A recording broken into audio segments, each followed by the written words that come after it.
Thanks for tuning into the For Love of the Game podcast, where we uncover the most cherished stories of America's favorite pastime.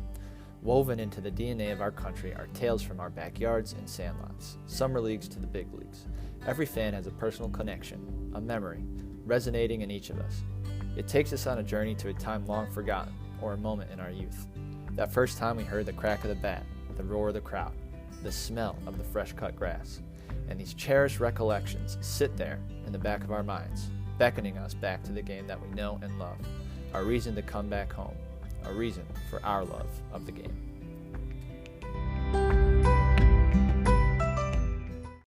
So today we have a very special guest joining the show, World War II veteran, retired petty officer, second class, United States Navy, Mr. Burke Waldron. Burke, welcome to the show. Well, thank you. I'm a bit nervous, so we'll see how it goes. Oh, I'm sure we'll do fine. This will be fun, and we'll relive some of the glory days, if you will. So you grew up in Utah in the 1930s and 40s. I'm curious, was there a lot of baseball playing or watching when you were growing up? Well, of course, it was just sandlot baseball and softball. In fact, I remember that my grandfather made the only ball we had in our neighborhood. Some way he made a ball with yarn and cloth, and then he sewed it with stitches, and that was our ball. And we had one bat, and we played that. And we had to adapt that game to what we call can the can. But we did what we could do because nobody had any money at that time. I was about maybe 14 when I got my first ball glove. And it was hard to get because I'm a left-hander. My dad had to get me a left-hander's mitt. Okay, so you were a southpaw. You got to watch out for those lefties. I always say that. But did you have any favorite players growing up? Well, my dad had a barbershop in town. And during the Depression, when the guys weren't at work, they'd all gather down at the barbershop and they'd tune in this little radio my dad had, and they'd be listening. And of course, they'd listen to every Yankees game. So us kids would hang around.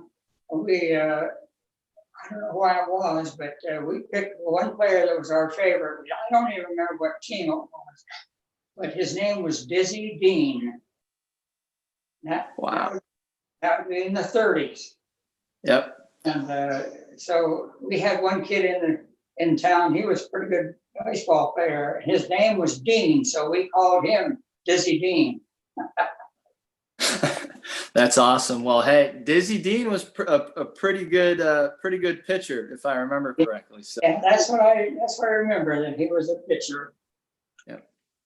So, did you get to go or attend any baseball games before joining the Navy? No, the first one that my father, of course, he played.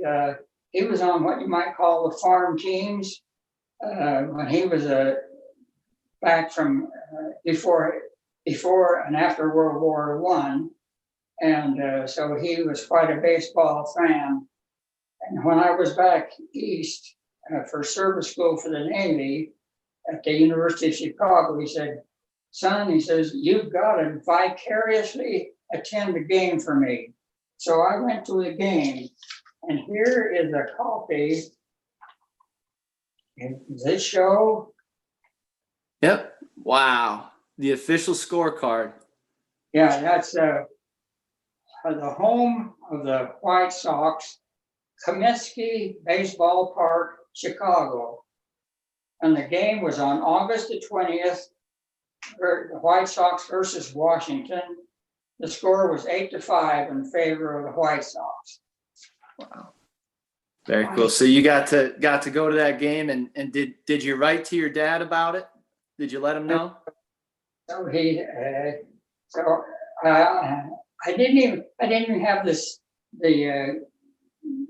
thought to extend him the program, because I found it in my belongings several years ago.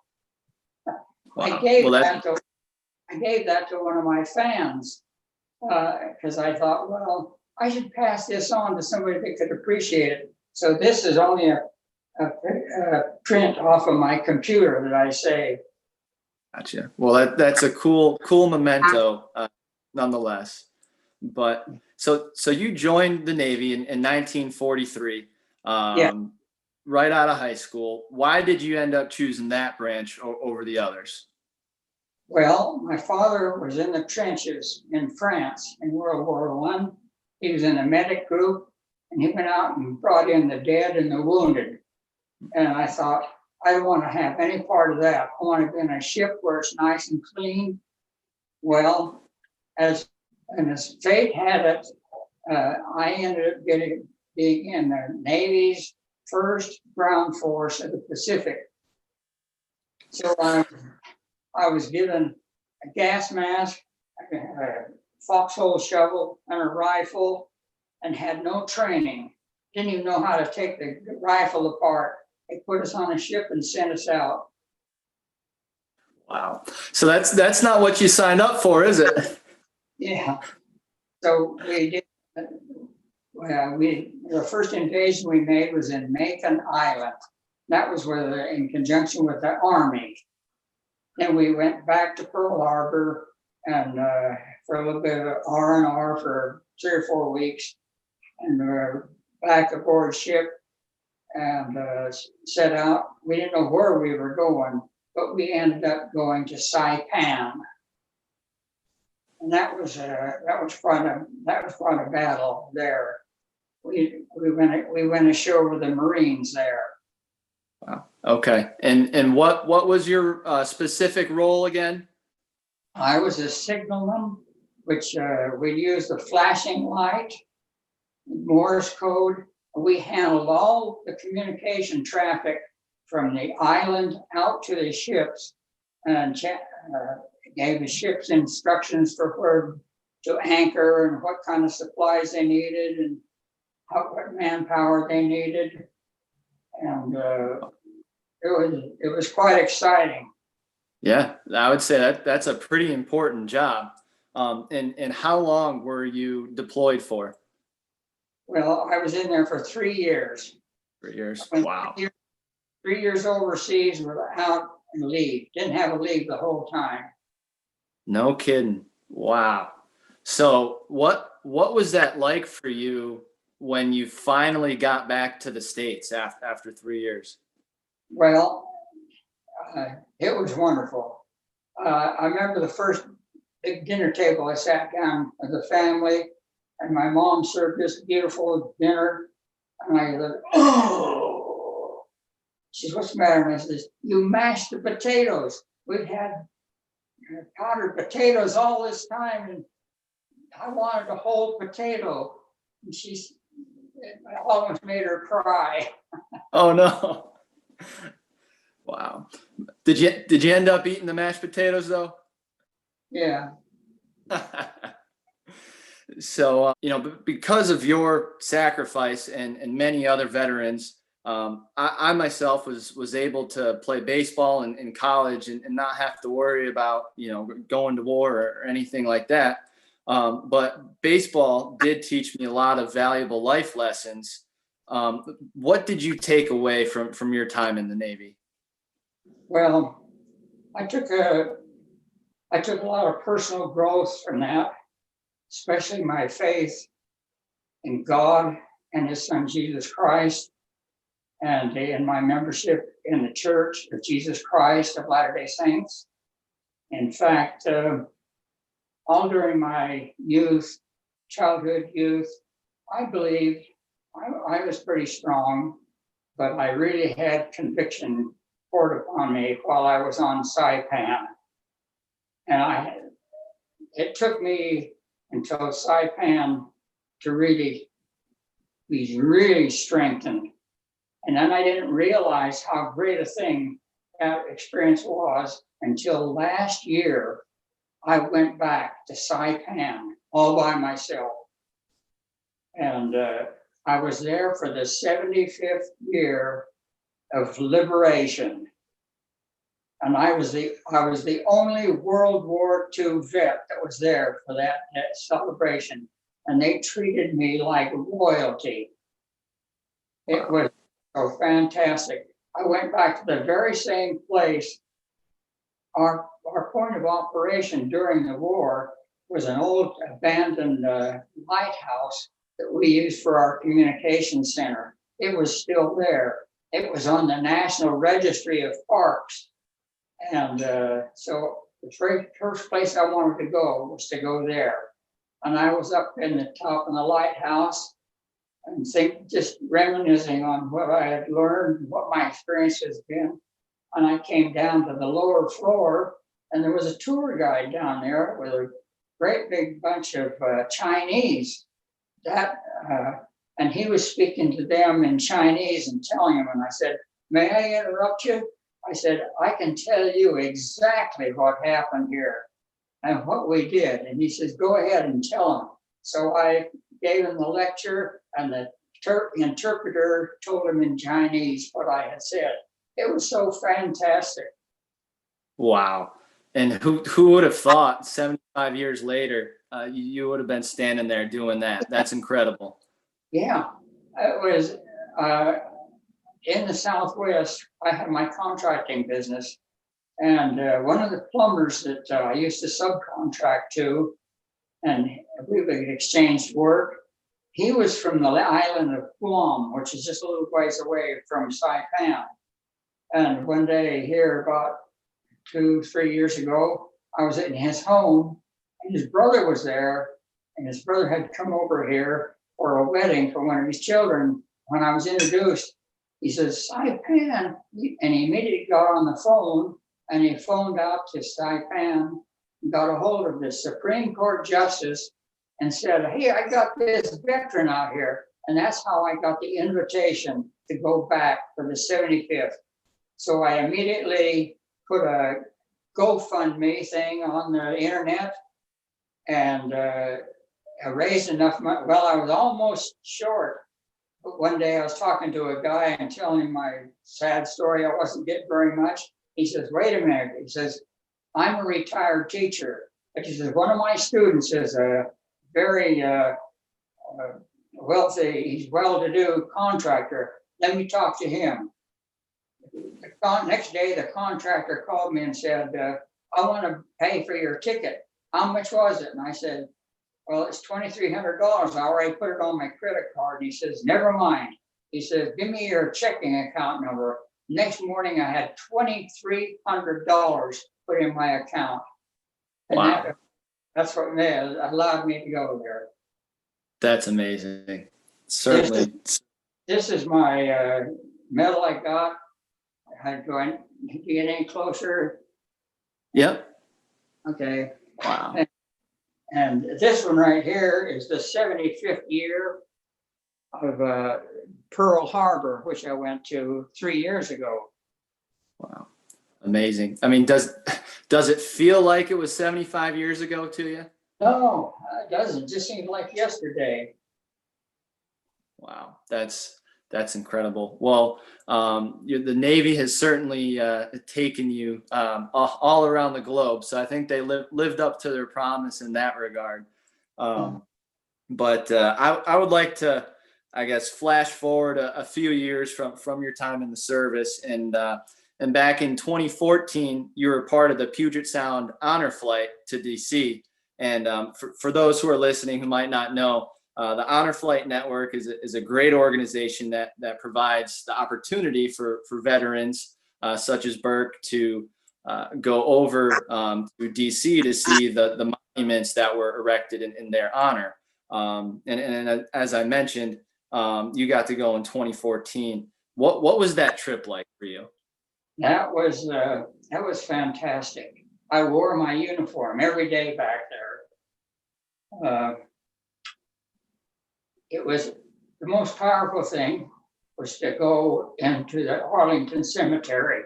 There's just a spirit and a power there. Excuse me, it just gets to me right now. But anyway,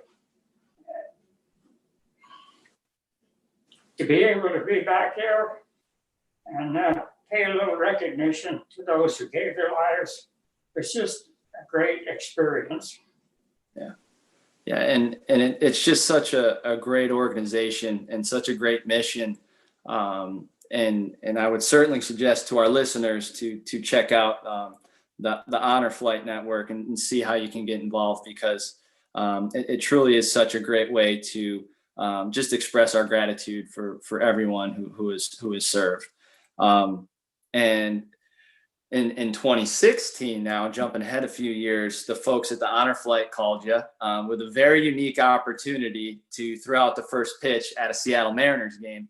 What was your initial reaction to that phone call? Oh man, I was so tickled. You know, the Honor Flight people called me and said, "Hey, the Mariners want us to get a bunch of you guys back together again, take you to the game, and give you some recognition."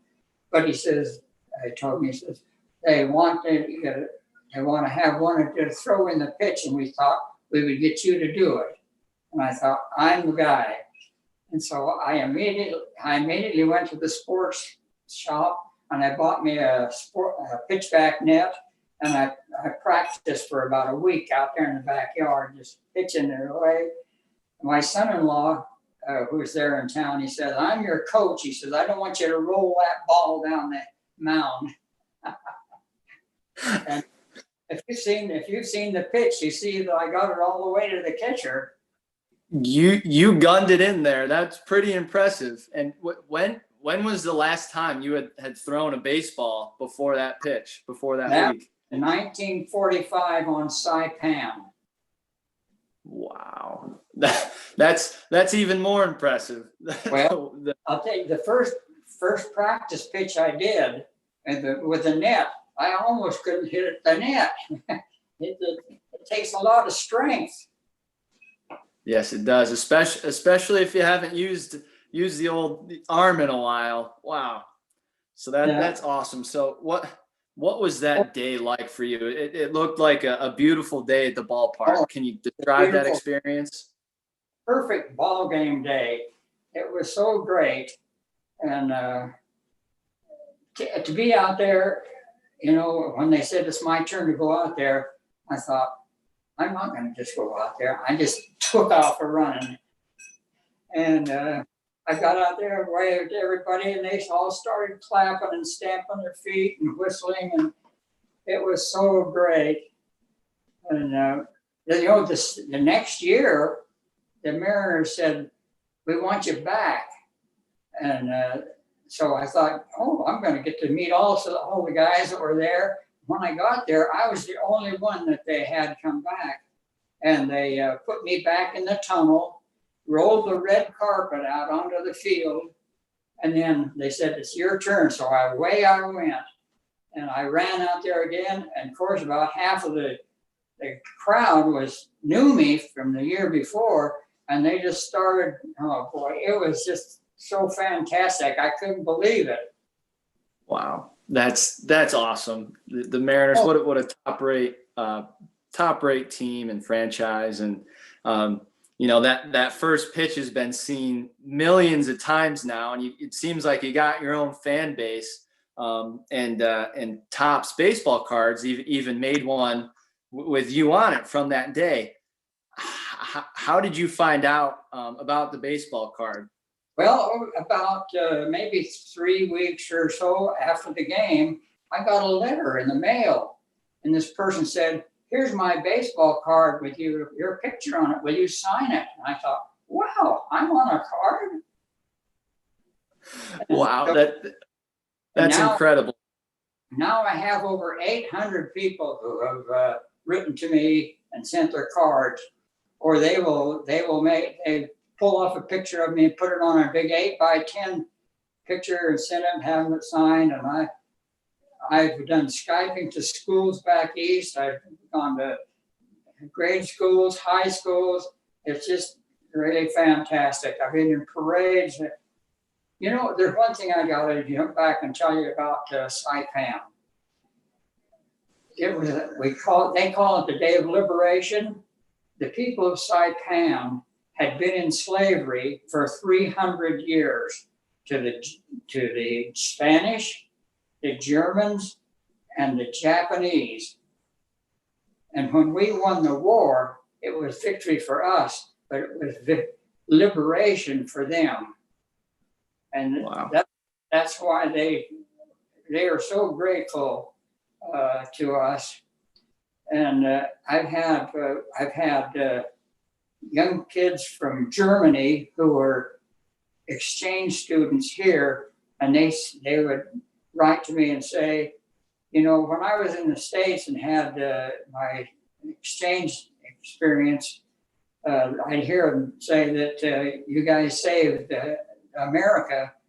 The kid said, no, you saved the world. He's Wow. from Germany. I have 3 people from Germany who have said that. I have letters from 5 other foreign countries similar to that. That's amazing. And when you hear stories like that, it really does just truly make you grateful for being an American and living in this great country. And this is what all this shows, and all these people I've had this contact with is an indication of how a great spirit baseball nuts are. They are filled with America. I love to go to the games and sing the Star Spangled Banner and sing Take Me Out to the Ball Game and have the hot dogs. And oh boy, it's a first class experience, and you're right. Baseball fans, the true fans, are absolutely wild about the game, and a lot of them just love our country. Yeah, I got to show you this picture. I don't know if you'll be able to see it. Yes. Yeah. Okay, I was on my 85th birthday. I was at the Mariners game. A couple of years before this picture was taken, I was watching it on TV, and there was a couple of guys down right on the front row, right by the dugout, and they had a big box of these French fries, and a foul ball came, and the guy was trying to catch it, and he fell over and dumped his fries out on the field. And the 2 announcers on the TV said, oh, that poor guy, look, he spilled his fries. He says, why don't you go get him a package? So they sent one of the ushers, down to the stands and got him this thing. And the very next game, people started having a piece of cardboard with a sign, give me some fries, give me some fries.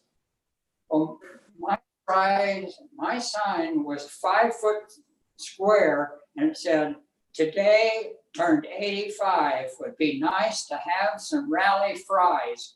And I won the rally fries, and that's what I'm holding in my hand. That's awesome. That's so awesome. Only at a baseball game. Yeah. That's fantastic.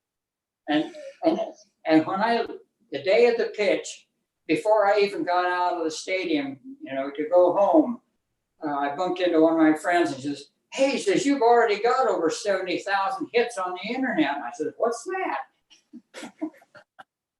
And he says, let me go with you. He says, I feel like I'm a paparazzi following you around here.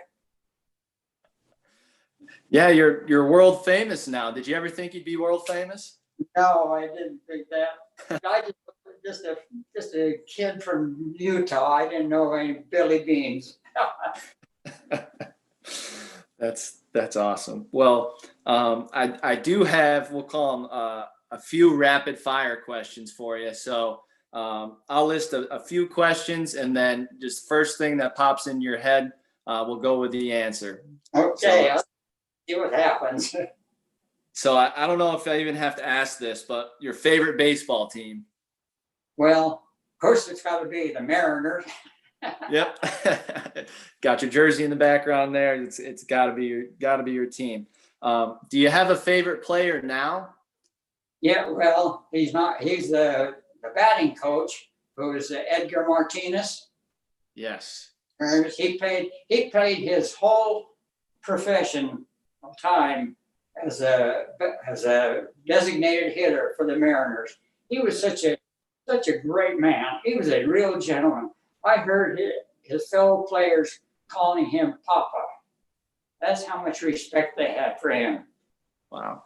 And Yeah, then, the main street that goes right along Safeco Field is named Edgar Martinez Drive. Yep. And rightfully so. I mean, he was a tremendous player, and like you said, a true gentleman, and a Hall of Famer. And just I'm a Yankees fan, and whenever I would see him come up, and whenever they would play the Yankees, I wouldn't want to see Edgar Martinez come up, just because he would always find a way to get a hit or start a rally, But that's a tremendous athlete. And you mentioned the rally fry. Do you have a favorite ballpark food? Well, I like the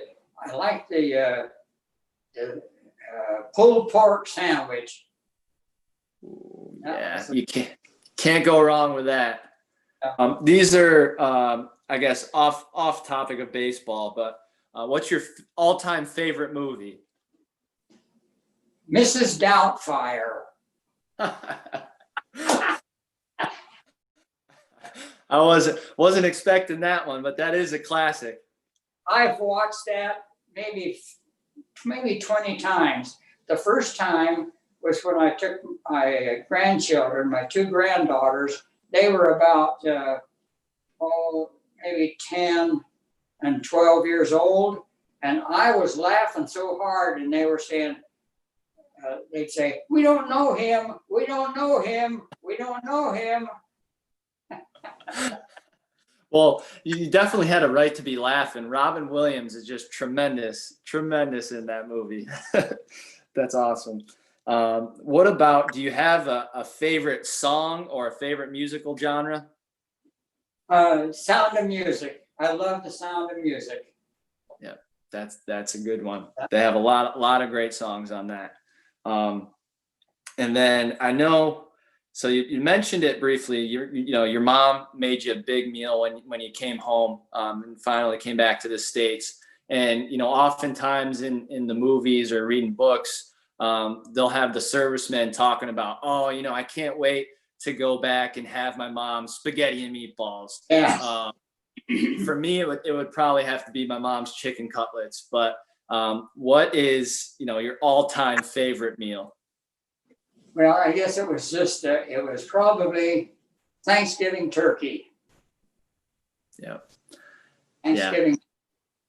Yeah, that's tremendous, and all the sides and the stuffing. Oh, can't go wrong.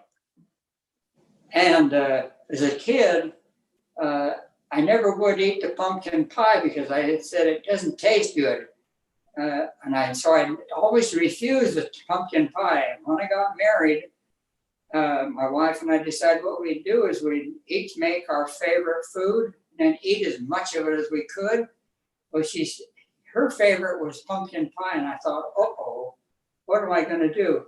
When I tasted it, it was delicious. It's my favorite pie. Well, I was going to say maybe it was a good thing you didn't like pie, so she could have it all to herself, but you ended up liking it. But no, those are great answers, and that's Thanksgiving right around the corner. So I'm certainly looking forward to having some pumpkin pie and some apple pie myself. But we'll wrap up the questions here. We'll call it the extra innings question. What's one life lesson that you've learned or piece of advice that you can give our listeners today? I'd say make sure your life is in line with God the Father and His Son, Jesus Christ. Keep the commandments and give a good day's work for an honest day's pay. Those are certainly great words to live by, Burke. Well, thank you so much for being on here, and from the bottom of my heart, thank you so much for your service. This has been a kick. Thank you for helping me. Goodbye to all of you there.